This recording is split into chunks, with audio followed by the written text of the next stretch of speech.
នាទីភរិយានោះរាប់សង្គ្រោះ5យ៉ាងដែរចូលកូនស្រីមានស្នេហ៍ចងចាំថែឲ្យខ្ជាប់ខ្ជួនមួយគឺការងារផ្ទះ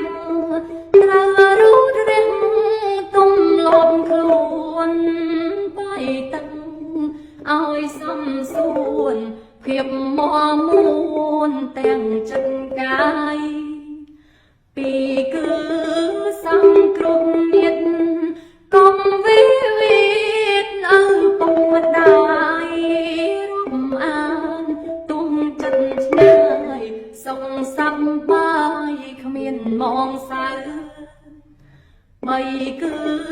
ទ្រព្យសម្បត្តិចេញប្រយ័ត្នកិនក្នុងក្រៅចាយវីចំគោដៅច្បាប់លោកហៅស្រីក្រុងលាំង4គឺមិនប្រព្រឹត្តមានគំនិតពី3នាក់ធ្វើខ្លួនឲ្យសំចាំងស្មោះរួមរាំងតែស្វាមី5គឺមិនត្រូវខ្ជិលអស់មិនតើ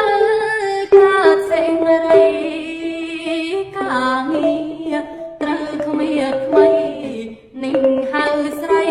ខ្ពស់កានកានឹងជាច្បាប់មង្គលប្រងស្រីយល់រួមសុខសាន្តភពទ្រពចំរានបានញាតសន្តានកោតសរសានឹងបត់ប្រំប្រាជ្ញប្រាយខ្ញុំបរិយាយតាមដំណើរជាផ្លូវសម្រាប់ដើរគ្រាន់នឹងប្រើឲ្យបានផលចែកជូនដល់កូនចៅធ្វើសំនៅយំគុំសើត្រឹងរីកិនខ្វាយខ្វល់ចំយកពលត្រឹមនេះហោ